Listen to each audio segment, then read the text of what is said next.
We're live, people. Oh, hey. I am joined by fantastic folks today. I'm actually lucky enough to be joined by fantastic folks every time we stream, so I'm hoping to keep that going. It's actually surprisingly fantastic. My name is Jamie Van Dorn. I'm the founder and CEO of Neverending. This is Neverending's Twitch stream, D8 for inspiration, and we hope you end up being very inspired. I know I am. So I'm going to tell you guys a little bit about the stream, a little bit about me, and then I'm going to let our fantastic, fabulous, phenomenal, freaking great guests introduce themselves. So it'll be great. And we're going to have a great time today as well. So, like I said, my name is Jamie Van Dorn. I am the founder and CEO of Neverending. My team and I are building a really kick-ass web... Can I say kick-ass? I'm going to say kick-ass anyway. Yeah, you're good. You're good. It's not against terms of service. We're creating a really kick-ass web app where you will be able to create all kinds of stories, characters, webcomics, animations, and you'll be able to do it in a fun and fast way. We're really excited to bring this to you. Right now, we have a 2D character maker where you can create really cool character portraits as well as tokens. You can check out other people's characters, other people's tokens, and it's all cool. The great thing is you can contact us and tell us what kinds of stuff you want in the app. We already have lots of different body types, and next week we have 3, count them, 3 new body types coming to the app. We've got 2 heavier bodies and a thinner, more androgynous body. So we're excited for those. Look for lots of other stuff. Oh, I have sad news. Very sad news. My violin. Tuesday, I'm going to be streaming by myself, but I'm gonna try to make it a good stream for you guys by showing you owl folk builds. So hopefully you can join us. Check out our cool owl heads, the owl legs, the owl bodies, all this really cool, awesome stuff. So join us Tuesday for that. For now, I want to kick it over to the. I'm losing F words that are like great. So maybe I should skip consonants now. I'm gonna kick it off to the illustrious Josh Simons and the remarkable Drakoniques. Did I say that correctly, Drac? It's just Drakoniques. Drakoniques. Yeah. See, honestly, you're good because I made the name without realizing that it was a French word and it is pronounced Draconique in French. So I got corrected a few times by a few French viewers, but I don't care. I named myself it, so it's Drakoniques. Well, introduce yourself. Let's let people know who you are, and then Josh will. Oh, me? Okay. Hi, I'm Drakoniques, or Drac for short. I use he, they pronouns, and you can find me on Twitter at Drakoniques. That's Drakoniques. I'm a TTRPG performer, producer, I write as well. We're just trying to find podcaster. So I'm all over the place. I'm also in the UK. So if you ever see me on any of your American streams, I'm probably awake at an ungodly time here in the UK. And we are so grateful for that, by the way. We are so. What time is it there right now? Right now it's not too bad. This is probably the earliest stream I've done, like in the past 2 years. It's 4:40 right now here in the UK. In the morning? In the afternoon. Yeah. I was like, wait. I was like, wow. No, I usually have like streams in the AMs because everyone else has streams like 6 p.m. Pacific or like around that time. Yeah, ridiculous time for me, but it's fun, so it's worth it. But yeah, no, I stream all over the place. Honestly, I'm never entirely sure where I am at any given moment. So just follow me on Twitter to figure that out. That's fantastic. Let's send it over that way. Oh no, wait. Yeah, it's fine. It's video screens. They're reversed. Hey, what's up? My name is Josh. I am voice crack. Hey, that was cool. I am the community and content manager over at Demiplane. When I'm not doing that, I am a freelance tabletop game designer. I'm a variety streamer on my own Twitch channel. I'm the assistant director of ambassadors with Jasper's Game Day, and you can find me on some Twitch streams and podcasts, playing a variety of tabletop games as well. So do a little bit of everything. Try to keep it loose, keep it fun. Similarly, you should really just follow me on Twitter, because that's the best way to keep track of where I am, because I oftentimes don't know where I am, except for, a couple days in advance. So it's Joshua M. Simons on the internet. He, him pronouns. Let's get the show on the road. Right. So, by the way, normally we do try to throw up everybody's Twitter handles, but I missed that. So that's me. Hey, it's all good. Good. So it's my name. It's easy. Definitely throw your guys' Twitter handles in the chat so that people can track you down and low-key shadow stalk you and all of your fantastic comments and opinions and ideas. So today is about magic weapons. We're going to talk a little bit about magic weapons. We're going to talk specifically about when to introduce them in games, how to introduce them in games, and kind of our experiences with them.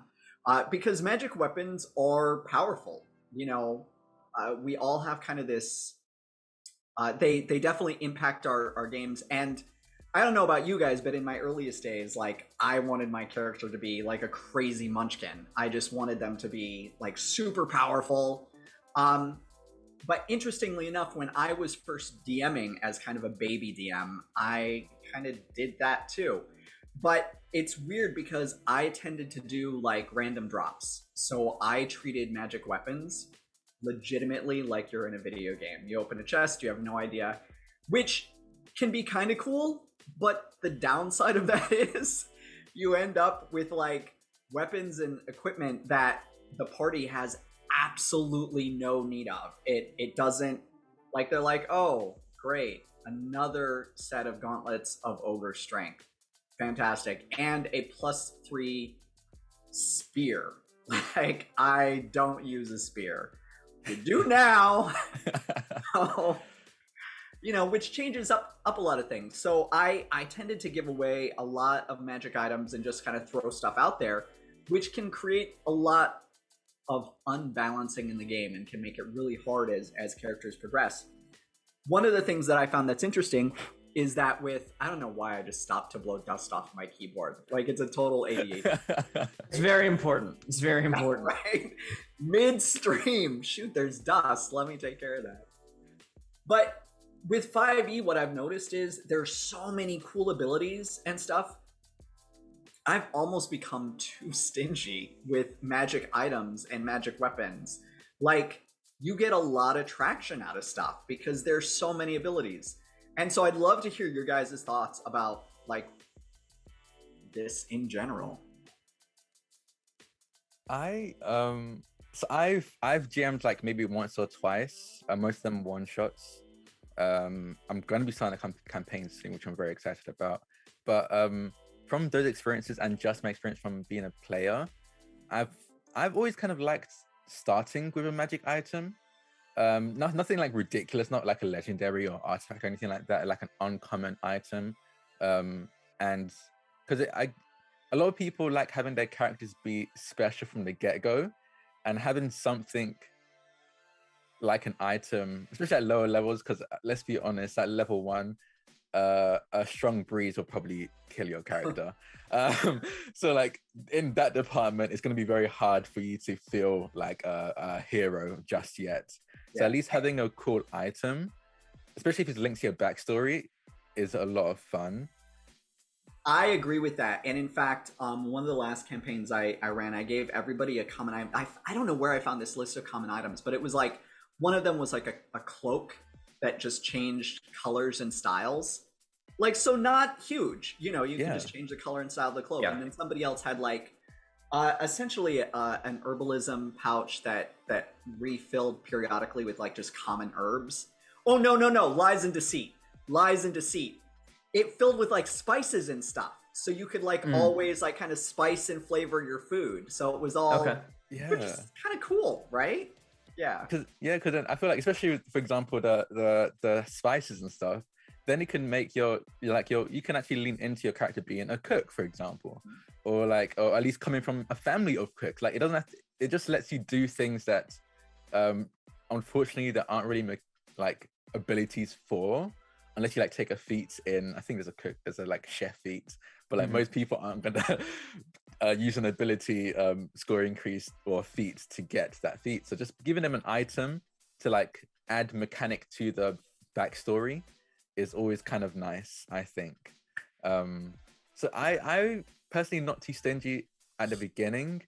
I can see why you'd get stingy at the end, like as you. It's on accident, though.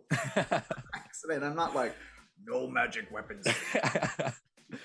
Eat your broccoli, and you can maybe have a magic plus one magic sword. Actually, I love broccoli. That'd be pretty easy. You know, I think a good question is also what's the tone of the game? Because I think the tone of the campaign is also going to set how often or what type of magic items you might be giving out. So for instance, right, your examples of kind of these non-combat oriented magic items, I love them. Oh my goodness, like give me like an ever smoking bottle, give me, you know, the alchemy jug, give me a immovable rod. I love those types those are really powerful. I like those types. Rod and an alchemy jug? I like those types of items because ultimately they're less effective in combat, but there's so much still fun flavor and character that you can bring into it. And you can find clever players who know how to use an immovable rod to, you know, pin someone down during combat in order to do clever things. But it kind of requires a little bit of ingenuity from the players. I tend to, if we're talking about like a 1 to 20 campaign, I tend to not give magic items until they start to hit like level 3 or 4 in terms of like weapons. And that's just kind of a personal philosophy. And I understand why folks may not go that same route as me. But I tend to think around level 3 or 4, you've had a chance to go on an adventure or two, and you've started to find some cool loot.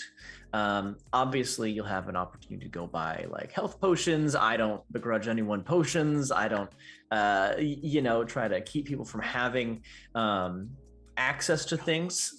And I'll give them potions for you.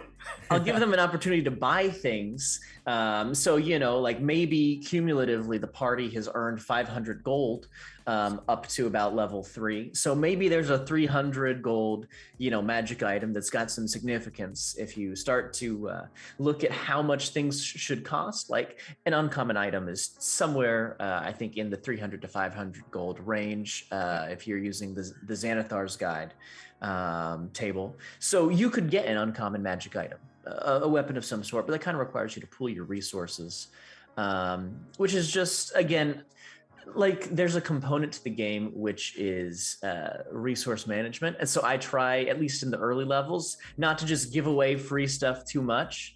Once we get past like level 3 or 4, I start to give it away like candy.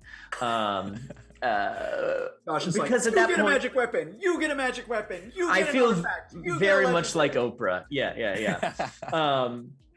But I think it's also something that I am really kind of intentional about, in that is I craft some magic items. Like this is going to be specifically for, you know, the party to use. This is an item for our wizard character. It's going to fit so well. And this is a magic item for our fighter character. This is going to fit so well. Like you use hand axes. Here's hand axes. Go, right? But I think you'll identify like, hey, how to make this sweet for the party. That makes a lot of sense. In a dragon's horde, it makes sense that there would be at least one item that is actually specifically useful to a member of the party.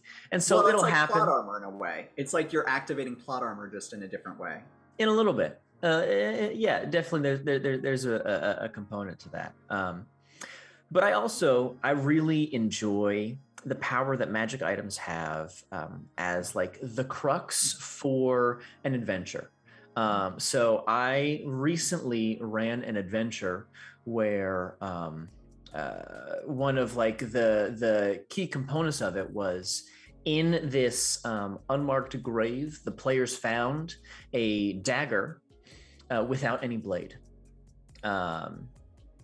But when they went up in combat against the shadow creatures that had been haunting the town, they found that this dagger, and through some clues, right, it had interacted with a couple of things. They knew that there was actually a blade there. They could tell that it was magical in some way, just didn't know what the effect was. That dagger deals double damage against the specific, undead shadow creature that they were fighting. And so there's reason to use it, and there's reason to make it a part of that adventure. But then at the end, right, like the players were like, hey, does the town want this dagger back? And they were like, no, you can keep it. And they're like, okay, we may never use this again. But like, I think it's fun to build adventures around a magic item, because that gives a lot of additional value to items other than just, cool, you found this, now you got a kick-ass sword. Yeah. And I think it's a great like storytelling device as well, of like, because I'm always a big fan of when, yes, we're a group of adventurers on an adventure, but we're not the only adventure happening or has happened. So like, I like seeing like, oh, you find this magical weapon, and later on, maybe it could be sessions down, or maybe the same session, we learned that a famous adventurer just years prior, maybe even days prior to our group arriving, had left this sword because they, I don't know, perished in combat or decided to retire that day and just didn't want to take the sword with them. Or having it be a sword or like some kind of weapon linked to past evils that were vanquished. Because again, you're not the only party have ever vanquished evil. So I think it's a really cool way as like, honestly, very on topic with things that are happening now. Like, I'm a big fan of Dark Souls, and a lot of the lore is hidden in the weapons descriptions or like the item descriptions, and being able to do that similarly with like magic items and weapons that you find in the world it reminds you that even though you're the center of your story, you're not the center of the world. I think that's always just nice to remember that there's just things constantly happening and moving. Do you guys ever excuse me, sorry, hold on. Goodness. Do you guys ever take away magic items? So I think about so I'm going to bring up Critical Role. And I think about Campaign 1, when they lost the magic carpet. And that was like, oh! Like, so have you guys had situations where either you've personally had something like lost, destroyed that was like really important, or when you've done that to your party, to the players at your table, their characters? I actually really like, from a design choice, some of those magic items that, like, cool, when you use all the charges, roll a d20, and if you roll a 1, it becomes a non-magical version of the item. Because that has been very effective in a couple of games that I've run, where it's a desperate moment. Okay, we have to use like the wand of magic missiles. We have to, defeat the bad guy, and you do, and then it's like, oh, wait a minute, this is out of charges. I'm like, okay, well, roll your d20, and it's like this super tense moment, and everyone's like really, really concerned about it. Then you roll that d20, and I have had it happen where someone has gotten the 1, and like, I'm sorry.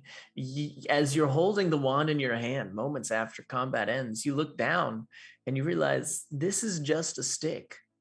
There's nothing special about it whatsoever. It's not even the stick of truth. Nope. It's just a stick. I love that. I think it depends. I've been in games where like I knew what I was signing up for, so it wasn't like a shock or anything. But I'm in a game where a stream game where viewers can donate, and they cause someone to pull from the deck of many. And one of the cards, I believe, is the talent card. You just lose a magical item that you have. Yeah. And like that's happened a few times before, and it's always kind of funny. I'm lucky enough not to be playing a character who needs magical weapons, but I definitely had seen like players lose a magical weapon or magical item, because it doesn't have to be a weapon, and it's always been at the most like thematically or story-wise tense moment. And I think it adds to the story, and it's okay if that kind of stuff is okay if you know what you're coming into, because that can seem very like out of your control, and I understand why people might not like that. I think in other situations, as long as it's a consequence of the actions, I think it's okay. I wouldn't want to do it out of the blue to them, like all of a sudden, sorry, your magic item is gone now. If they like left it somewhere, if they go to like a sketchy part of town where people are likely to pickpocket and they're aware of that, and like you make them have like a raw perception check or something, just so there is a chance that they find that someone's trying to steal from them and they don't notice it, I think that's okay. Or being able to exchange items, I think is really cool. Like oh yeah, you find this incredible blacksmith and they can like work and create this one weapon you really need, but you're gonna have to sacrifice this other item you have because it needs to be added as a component to this new weapon. That's a very video gamey feel, but it's but it's cool. But it's because cool it like makes sense too, and it keeps them from kind of hoarding. Yeah, exactly. Like there's a cost to everything. Because I am definitely the type of person who's like, I'm gonna save this item or this weapon for the boss fight because I'm definitely gonna need it in this boss fight. So I'm gonna keep it until then, and then we fight the BBEG and I don't use it. So like that's a whole mood. That's Drake. That's a whole mood. That yeah, I literally do that in video games so much. I'm like, you know, until you hit that like max of like 99 potions, I'm like, well, I guess I got to start using these. Yeah. Like, but I'll do that in my TTRPGs when I'm playing too. Not that I hardly ever play because I'm like kind of a forever DM, and then I do this now. So yeah, I'm also like 100% there with Josh with like when it's charges and they like you ran out of charges and now it's just a normal stick, because then it makes you think more carefully about how you want to use it and like more, maybe even more strategically, because I personally am a big fan of like combining, I don't know, abilities or feats with magic items that I have that I know just increase the effectiveness of it, and being able to just being forced to think more strategically about it is always fun. Like for example, I love the flame tongue like weapons. If they had like amount of uses before it becomes a normal sword, I'd probably be more thoughtful about, okay, hey, is this creature vulnerable against fire? Okay, cool. Now I'm gonna use my flame tongue, and like instead of just constantly using a flame tongue, I just feel like it makes it more impactful when you do use it, and it forces you to think more before using it, I think. Josh, you were about to hop in with something. Yeah, well, look, there's a lot of great stuff to talk about. I think to that point, Drek, there's certainly moments where, yeah, you want to have something that is meaningful in the moment. But I also do enjoy, like, I think there's something also kind of nice about like, hey, my sword just is always on fire. Isn't that pretty cool? Right? Yeah. Like, so I that's where I think finding balance is important. And what that exact balance point looks like is probably different for different games and different groups. But you know, I'm always kind of careful when it comes to how much stuff I give my players, because I don't want to feel like I am setting myself up for failure. Because as a DM, okay, you give so many cool magic items, and then you have to keep upping the difficulty of combat. And it's really hard to gauge where that balance is.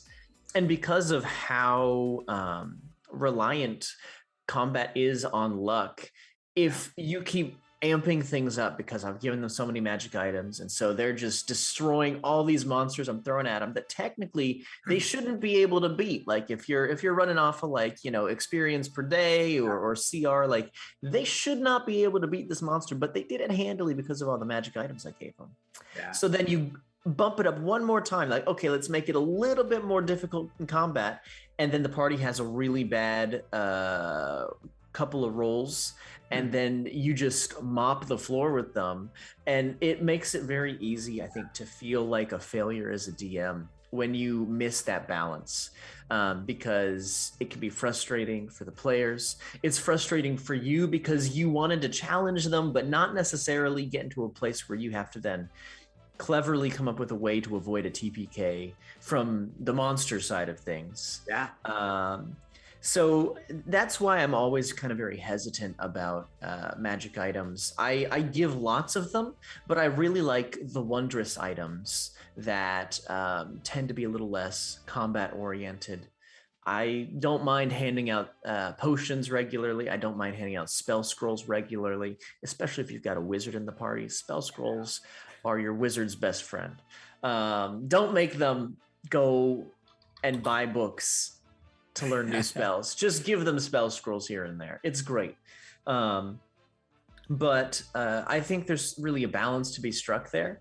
But that's one reason why, like, okay, cool. I kind of like pace every couple of levels, one significant combat item per player.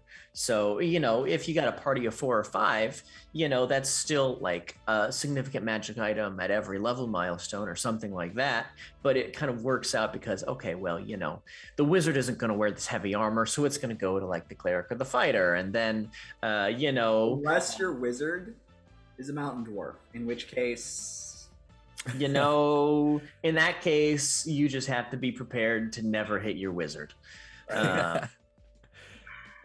Right? Yeah. But so I think there's a component of kind of pacing for the story that really makes magic item distribution during a campaign meaningful, without it feeling like you're giving too much, and also without it feeling like you know, this DM doesn't give me anything.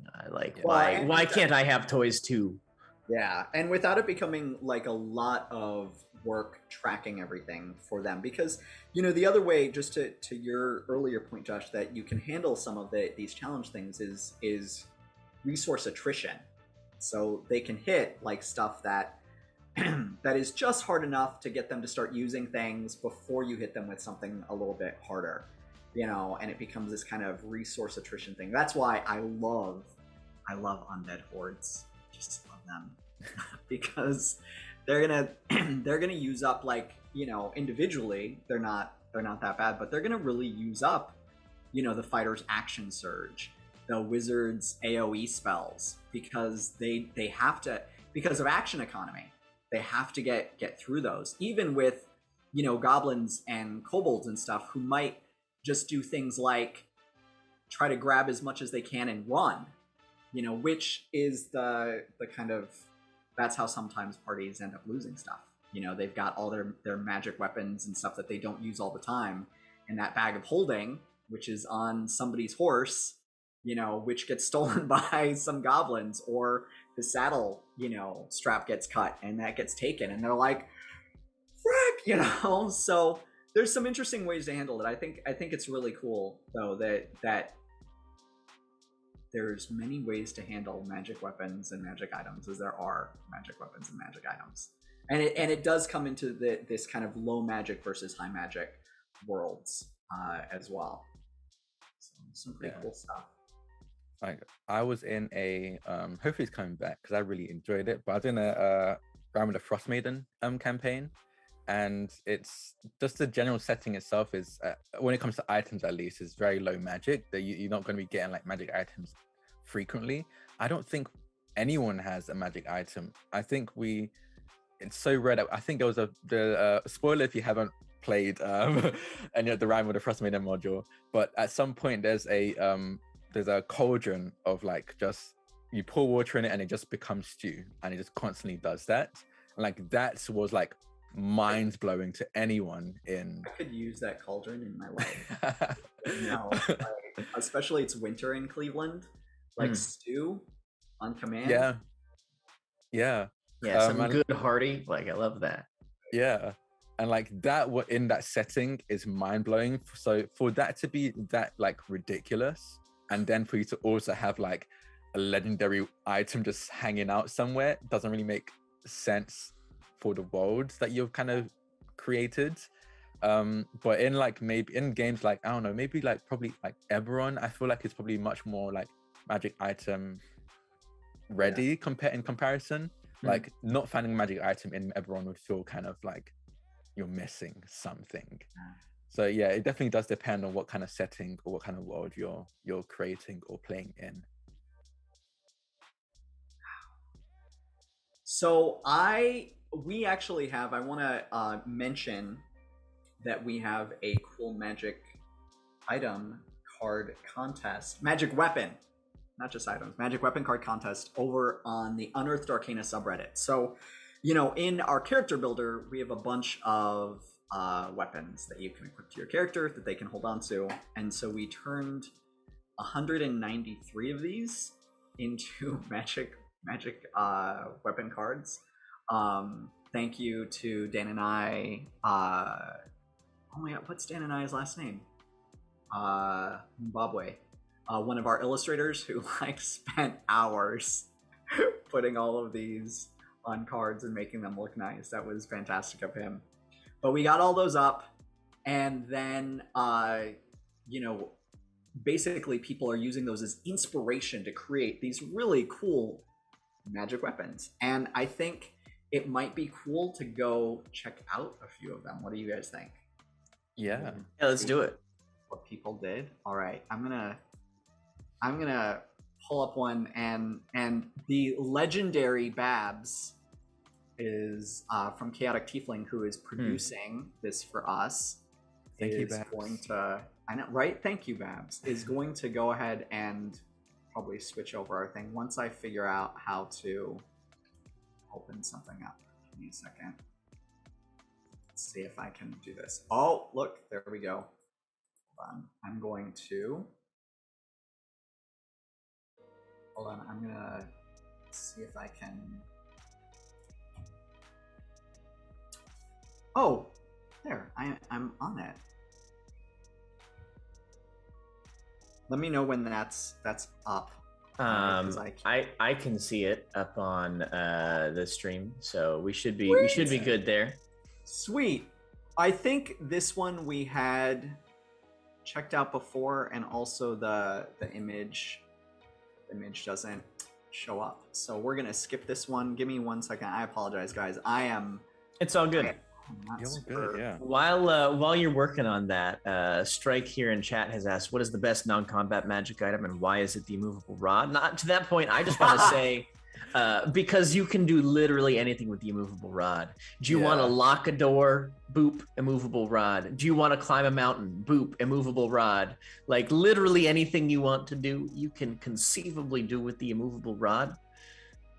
It is so versatile because something not being able to move and then suddenly being able to move, it's life-changing. It really is. I haven't gotten to use it myself, but a good friend of mine, apparently they had just gotten kidnapped. I think the premise was that they were like an underground group of I think like rebels had kidnapped them, and they were like a noble, so noble eat the rich, you know, that kind of deal. So they got kidnapped, and they were on like strapped to a broom of flying, like a flying broom, and the kidnapper was riding it, and they just, while still tied up, they rolled really great with their sleight of hand, apparently, clicked the immovable rod, so the broom and the rebel kept flying while they just kind of hung in mid-air and just kind of waited for someone to notice them just there in the middle of the sky. I love that. That's fantastic. It was great. It was fantastic.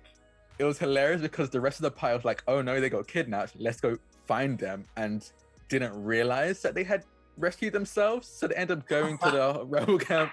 It was great. It was a lot of it was very interesting from the story I got told. I love that. Yeah, no, the immovable rod is by far the most ridiculously powerful non-combat item. It is very, very versatile. It is very, very versatile, and up there is the alchemy jug. So this is one of the magic weapons that we have. We've got like I didn't even count them, but I have 4 pages of them, and if you click in the, if anybody wants to see them, let me just go back to Arcana really quick. I want to show you. Wait, Do I know how to do this? Let's just see. Hold on. I sometimes struggle with navigating. So if we go back to Unearthed Arcana, you'll see that we've got this this pinned thing that's telling you all about the contest and everything. If you go down into the comments, you'll find the rules, but what you'll also find is this full list of the submissions, which takes you to something else, a Google Doc that has all of the submissions so that you can just click them and go. This is also on our Be Never Ending. Oh, let's see if I can do this. It's also on our Be Never Ending. We've got just 11 folks joining us here, but so we're happy if you decide to join our subreddit. It's a great place for you to kind of peek at new art that we have. For example, hold on, I was like right there. New art that we have coming out, and like these cool magic swords that are flaming swords that are gifts. These are essentially ever flaming swords. Hey, I've seen that artwork before. Yeah. I know, right? Like, I wonder where. Looks familiar. So just diving back into the contest.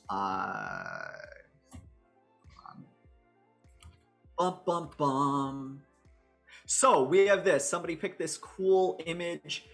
This is interesting. They added some interesting features to this that I'm not quite sure on, such as the hollow blade, so that the weapon gains the light property. Which makes it available to halflings and other creatures. That's where it is. And I think also light weapons can be thrown, if I'm not mistaken. I'd have to double check how that works. That's one that I'm not 100% confident on, but my gut says that you could probably finagle that with most DMs. Yeah. I think technically you could probably throw anything if you're strong enough.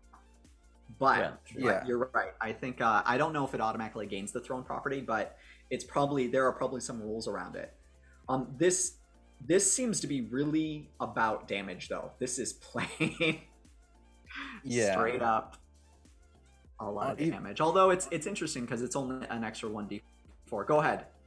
I think it being just 1d4 kind of makes sense, because then it being light also opens it up to two-hand weapon fighting. That's the versatile property. No. Two weapon fighting. If you attack with your yes. Yes. So you can then attack with another light weapon, and now that it's light, you can. Yeah. So it definitely seems to be building up just damage, and I feel like if it was any more than 1d4, it would probably be kind of ridiculous. So I guess that makes sense. Yeah. Well, they did create this kind of tension, which I like, between using it as an offhand weapon and getting that extra 1d4 that gives you some hit points, or using it in both hands, but then you get to make 2 attacks. So it's really better because the second attack counts as a critical. That's like really... Yeah. But I guess you use it once, that you get like 1 critical out of it, but that can be huge. That can be really, really huge. What do you guys think? It's definitely a strong weapon. Yeah. I think I wish the healing mechanic was slightly different. Maybe like a saving throw, like a Constitution saving throw that the target has to make to resist being drained of health or something like that. The challenge with any item that gives you healing is that you can kind of just infinitely heal. And so, there's a mechanical question there as to maybe there's a better way to negotiate that. I will throw this out there. The fact that it's a very rare weapon, you're probably getting this at higher levels, and 1d4 is basically nothing, especially half of 1d4. That's true. That's max 2 HP. you're gaining. Yeah, I think this has some there's a few issues, but I don't want to spend too long on this one. There's like a ton that we can look at. And by the way, if you guys end up whoops, I do not know how to grab hyperlinks. If you guys end up if you had looked through the list ahead of time and you are like, hey, there's one that I want us to look at, just let me know. I can pull it up. Sure. Very slowly. I have looked at a couple of them that I think are worth chatting about. We can look at this one, but then I've got a couple that I have some thoughts about. Let's jump. Maybe like alternate if you have anything that you want to chat about too, Drak. But well, we'll spend like 2 minutes on this. Yeah. Hey, I'm not worried about it. It's also very rare. I like that it uses the green crystal image of this because I just think that looks really cool. Mm-hmm. To your point, Drak, it's got this salvage from the roots of a great banyan tree, and it feels like there's this opportunity here to have some kind of world building stuff around this. It's interesting that it has just 2 charges, which creates some constraints around it. But it also is this the one that causes it to oh no, it's just difficult terrain. I thought there was one that I saw that uses a similar image to this and it actually does petrification, but it might be a different one. Petrification with 2 charges. I think that makes sense. Petrification is pretty ridiculous. But this is I think this just creates a swath of difficult terrain. Yeah. Which isn't really that. I mean, that's useful, but it's not huge. It's useful, I think, if you can pair it right. It's all about how you can kind of coordinate stuff. Because if you can make area of difficult terrain and then throw down like an area of effect spell or something like spike growth, which makes something difficult terrain, and then any area you're moving through, your speed is halved. You could, if you coordinate well, cause some serious damage by trapping someone in a nasty AoE spell. Well, this is also great against hordes. Like that's where if your DM is trying to use like that attrition against you, resource attrition. Having difficult terrain lets you kind of move. And it also gives people an opportunity to flee, if they need to, and not have to worry as much about being chased. Or being caught, I guess. Absolutely. What's the Josh, what weapon do you want us to pull? We could go to either the Staff of Styrmir or the Staff of the Necromancer. I've got thoughts about both of those. I'm definitely want to pull that up. That's such a cool. It's been posed as kind of the counterpart to the Staff of the Magi. There's a lot here. It's a large body of text. So maybe like if we want to take 2 seconds while y'all read the stat block, I can just kind of talk about why I was immediately drawn to looking at this one, because I play an evil wizard in one of my home campaigns, and I've got a evil spell book magic item that I was thinking maybe could be similar to this staff. And so I just wanted to kind of read about it because I've actually put some significant thought into specifically evil magic items and some of the balancing that goes there with good and bad properties. So I was really excited to look at this one. It's a powerful item, no doubt. Well, if it's meant to be kind of a dark counterpart to the Staff of the Magi, then yeah.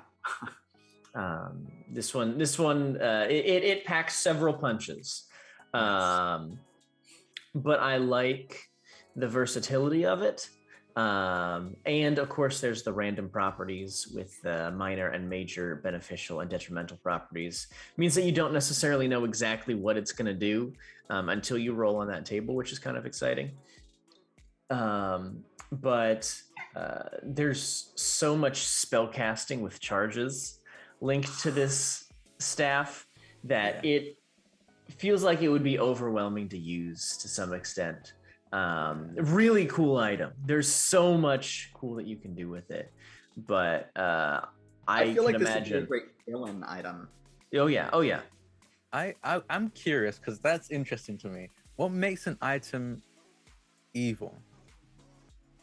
Like I don't think there's like I don't know if it's the item the staff is cursed. Yeah, so there's a tuning. Other than like it being cursed, what makes an item evil? Because I feel like I have a character who has the staff of the Magi as well, and for the most part, I of course use it for good because my character is a good guy. But I could easily just use the same thing for evil. So I'm just curious what you believe works as like an evil. Sure.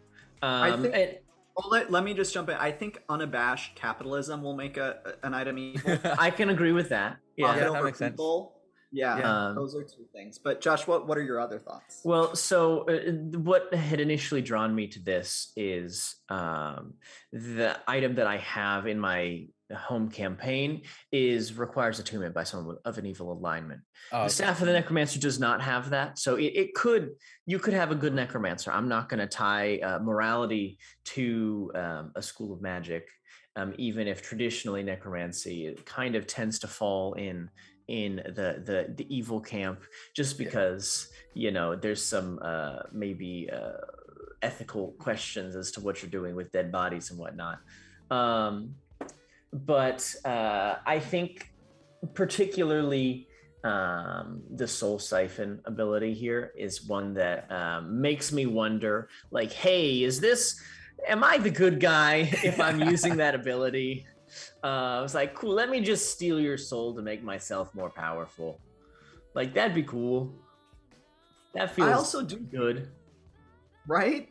I also do think that marshaling undead is kind of an evil thing. I mean, it's not, they're not just like flesh sacks. These were people's grandmas, parents, like brothers, sisters, like, in real life, if you went and animated somebody's family member, and then had them going and like fighting and doing things, I think people would be kind of upset. They'd be like, dude, that's my mom. What are you doing? Like, I feels think, a little. I do think, like for example, like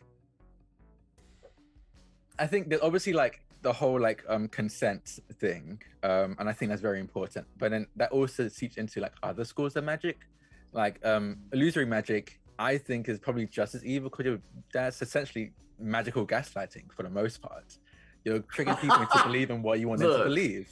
There are ethical concerns no matter how you use magic. I think to some extent, if you're playing in a fantasy game like this, you've agreed that like we're gonna ignore some of the negative consequences of, like using the charm person spell to get someone to do something against their will. Like there's ethical concerns no matter what. And that's why you gotta be careful, right? This is why you use safety tools at the table, get your XN and O cards, fill out your consent forms, do all that good stuff, make sure that we're all set.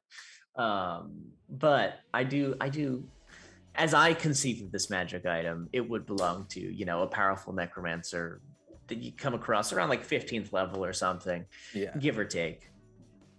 Yeah, but I do want to pull up this one because I just really like the name a lot. I haven't looked at it. So I have no idea if it sucks. But it is the whacking stick. So, which is just fantastic. Which actually reminds me of like a fable or something. It reminds me of like like this would be something that appears in a fairy tale for sure. Although I have no idea. Oh, wow. Hold on. Let's see if we can get to it. I do not like the formatting on this, but anyways. You wouldn't deprive an old man of his whacking stick.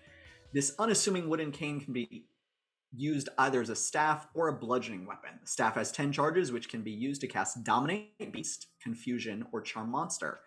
The staff regains 1d8 plus 2 charges after every long rest, but it can have no more than 10 total charges. In a pinch, it can also be used as a bludgeoning weapon. Well, we already said that. The target must succeed a Constitution saving throw or suffer 1d8 bludgeoning damage and 1d4 emotional damage for the embarrassment of being harmed by a silly stick. I kind of get where they're going with this. There is the issue that I have no idea how many charges it takes to cast Dominate Beast, Confusion, or Charm Monster. Yeah. And that's like... yeah. You should clarify how many charges it takes for each spell. And just like... Okay, just gonna take my game design hat and put it on for a second here. I think emotional damage is psychic damage. Yeah, let's be consistent in how we're talking about damage types. Like, I get that it feels like emotional damage. It's like the meme from the guy on TikTok, you know, emotional damage. Like, I get it. It's funny. I think it's important to be consistent with damage type. So I would say psychic damage there. This is basically, I get like strong, like farmer vibes off of this stick. It's like, it's like, okay, cool. The sheep aren't in line. Whack. Like, you know, go over there. It's like, you don't have a shepherd dog, a herding dog. And so you need a stick instead. It's kind of the image that I get in my mind with this. And it goes well with the image as well. Yeah. I'm gonna keep us moving because we're running out of time on the stream. Let's we got time for one more magic weapon. Drac, did you have one by any chance? Just because of the name and after me mentioning magical gaslighting, there's one called the Gatekeeper. Really. So we just covered gaslighting. Let's cover gatekeeping. All right, that's fantastic. Give me 1 second. I'm pulling it open now. A weapon for a daily online novel remade. Oh wow. Oh, they did pick one of the beautiful images. Yeah. It's an uncommon. Oh, and look, they did the little... This sword was designed by Royal Forge Master Orion Ernest to be mass-produced for the battle mages of the Knight's Guard. Its silvery blade can amplify cantrips and can make it easily adapt to narrow corridors. +1 weapon attack, damage changes size. That's pretty cool. And a cantrip channeler. This is interesting. If you cast a cantrip with a spell attack roll, you gain +1 to that spell attack roll while holding the weapon. Nice for Blade Singers. You cast a cantrip that forces one or more targets to make a saving throw. Spell save DC is considered... I'm trying to make this... +1 to saving throw DCs. Nice. You cast a cantrip that makes a weapon attack roll 1 additional damage of the cantrip's damage type. Huh, a lot of ones. Yeah, I think they're trying their best to keep it within the uncommon range, but still making it cool. So what did you dig about this? I think so. The weapon remains a short sword until this property. Okay, so you change it from a short sword to a long sword by making it that's cool. larger. I dig it. I don't know why it's the Gatekeeper though. I'm assuming because they gave it to the knights, and I assume the knights kept a gate safe. But I'm assuming just a protector kind of thing. I think. Oh, you know what? Didn't they mention that it's from a story, or a book or something? Or a daily online novel remade. I'm sure it's a reference to the name of the sword in that story. If I had to guess, it's interesting because this sword kind of gets into like battle mage sort of vibes, specifically like cantrip casters. There is a really neat I think it's a full class written by Mage Hand Press, which I think is called the War Mage, which is basically just a cantrip caster. And this is kind of combining that idea is cool. We're going to use nothing but cantrips. It's some kind of small spells, but you'll get a little bit of damage out of them with actually making melee attacks. I think this is probably strong enough to be a rare item. I would have a hard time viewing this as an uncommon item. I think not necessarily because it does additional damage, but because it gives you the ability to cast spells that can do as much as like several d10s worth of damage at higher levels. As you get up there, right, like with cantrip scaling, you roll 1 damage die at first level, 2 damage dice at 5th level, and then when you get up to 11th level, it's 3 damage dice, up and so on and so forth. It feels like this is a little stronger than an uncommon item. Yeah, no, I definitely agree, especially with the like increase in spell save DC. I think is definitely one because that's powerful. That's pretty powerful, especially with like initially cantrips that save or suck, immediately making it harder for people to save against them. I definitely would put that up there in rare, but it's definitely a cool item. I could really definitely see a variety of different characters being able to use it, not just like Blade Singer, for example. I can definitely see like it's mentioned a pact magic. It could definitely be a warlock, a hexblade warlock's weapon. Yep, very cool. Well, and specifically that in there that they automatically become attuned to it. Go ahead. Yeah, well, specifically, if you can cast spells or have pact magic, you can use this. You are proficient with it, which means that even if like you're a wizard with no strength or no dexterity, you still get that +3 or +4 for the proficiency bonus to hit.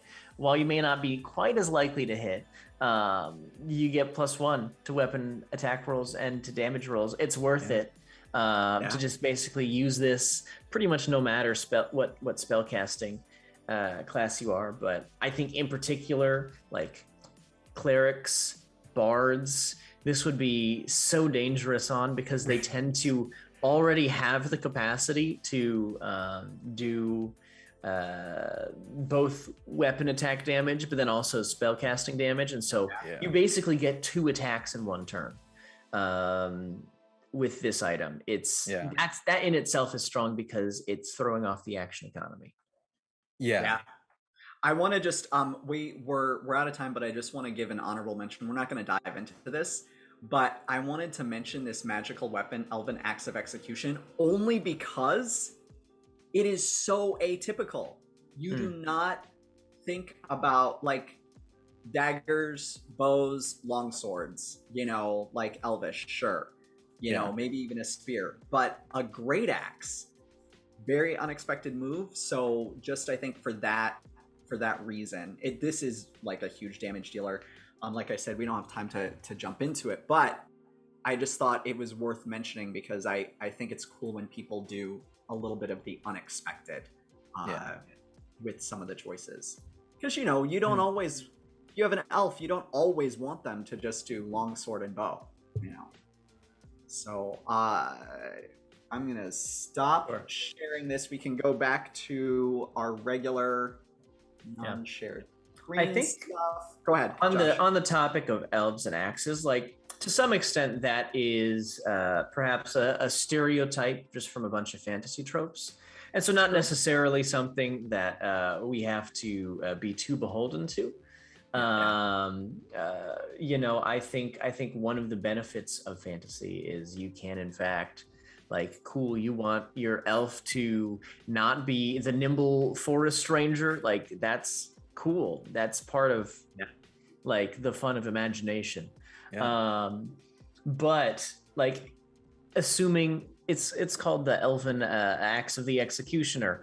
Every society, if execution is a thing that you do, every society needs an executioner. I don't see this as being really out of place. And maybe makes for an interesting twist as then you can explore some different ideas about Elven society. Right? I like that. Dancing. Yeah, they're not all just vaguely British. We actually do have a lot of elves here, so that's historically accurate. But I love it. Well, I have a kung fu class to teach after this, and we're doing belt Nice. testing. So I would love to continue this chat because it's fantastic. It's been great being on stream with you guys, but all good things must end, unfortunately. So I want to definitely say thank you to both of you. This has been super fun. You guys are both fantastic. This is my first time, folks. This is my first time meeting Drak and Josh. Like, can I say IRL when it's virtual? VIRL or? It's as close as we're gonna get probably for a while. So I think It's all good. Yeah. But this has been great. You know, to our viewers, if you guys have topics and things that you want us to cover, if you have guests that you want us to bring on, let us know. Like, shoot us a message at hello@beneverending.com. That's HELLO at beneverending. That's BENEVERENDING.com. Check out the app at beneverending.app and go, and that's where we're at. All our socials, beneverending. Check all those out. And send us like feedback on who you want to see, what topics you want us to cover, what crazy antics you want to see, because we'll make it happen. So thank you again, Josh, Drak. I hope this was a fun time for you guys. Yeah, thank you. Yeah, absolutely. We'll hopefully have you on again sometime. I think that would be great. Do it. Awesome. Well, thanks. Bye bye, everybody.